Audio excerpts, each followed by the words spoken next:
The FCC is coming for your drones and for your action cams. This last December, the FCC amended its own rules and granted itself permission to retroactively ban devices that it had already approved for sale in the United States. Why is this important? Well, for one, a government agency just increased its own scope of power completely on its own.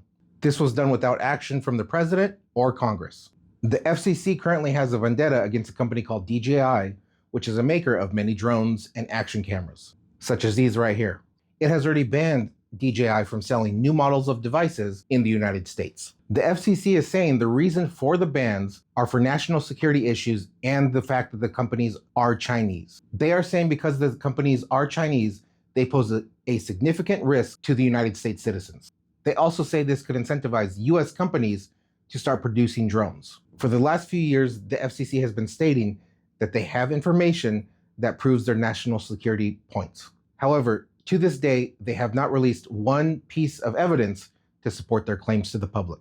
My question to the FCC would be, if these companies are so dangerous, why wouldn't you release that information so the general public stops using those products altogether? They're asking us to trust them just because they say so. And we all know that the government never lies, right? DJI even went as far as to hire a company called On-Demand to do a security assessment of the company. In their security assessment, On-Demand stated, and I want to get this right, so I'm going to read it off of their report here, no evidence of data transmission outside the United States, no backdoors or unauthorized remote access mechanisms were found, controllers resisted jailbreak and firmware modification attempts. No unexplained radio frequency emissions were identified. No supply chain tampering or unauthorized hardware modifications were detected. So of course, DJI paid On-Demand money for this security assessment, so you would naturally think they would side with the company that hired them. But there's another company that On-Demand consults for, a little known company called the United States government. Initially, the FCC said it would continue to allow sales of DJI devices or devices that use DJI technology in them, such as this drone here. However, in the last few weeks, the FCC has come out and said they're looking to retroactively ban devices that have been previously approved. And again, why? Oh, well, they can't tell us that. They also said they're looking to retroactively ban 8 other companies as well. Now, I recently picked up this camera from Insta360.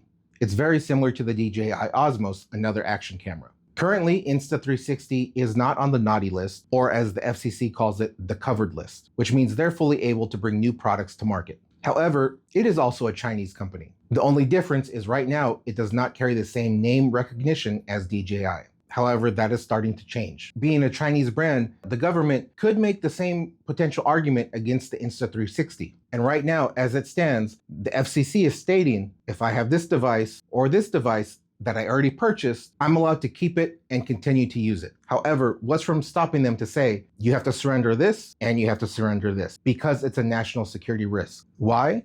Well, we can't tell you that. And for now, they are saying that you can keep devices that you have already purchased. They're saying that these companies are so bad and these devices are so dangerous that they have to ban these companies from selling these products in the United States. But the hundreds of thousands of people that have already bought them, it's fine, you can keep using them, no big deal. What company benefits from these actions the most? GoPro. GoPro as a company has been struggling for a while now. The GoPro founder had to loan the company millions of dollars to stay afloat. Now, I'm not one of these conspiracy theory type people, but does it sound more possible that the government has information on these foreign action cameras and drones, but they don't want to release that information for reasons? Or, follow me here for a second, or maybe there's members of the government, maybe senators, maybe members of the House, or maybe even people within the FCC that are investing money into GoPro or have friends that did. Because if they take out the foreign competition that astronomically outsells GoPro, the only real solid action camera that you can buy in the United States would be GoPro. There isn't even a solid drone manufacturer in the United States that makes drones at this price point and this quality. But I have a funny feeling that GoPro's developing one. Maybe I'm wrong, I don't know. There are so many people and businesses in the United States that have a lot of their income based around these products. Home inspectors, content creators. The fire department uses them to help track fires. There's some filmmakers that use them, land surveyors, farmers, all these different industries, right, that have come out and said, if you take away these products, it's gonna greatly affect our ability to do business. DJI has filed a response to the FCC in court and has asked for a transparent review. However, the FCC has said, we don't care. We've got the power. Is there anything you can do about it? The FCC has opened up their website to take in statements from the public. I'll put that somewhere here. I plan on submitting a statement, and there have been a few people that already have as well. I feel like this is a terrible precedent to go down. What happens in a few years if the government starts beefing with South Korea? Does that mean we're going to lose all our Samsung products too? We're going to be having to hide our Samsung TVs in the closet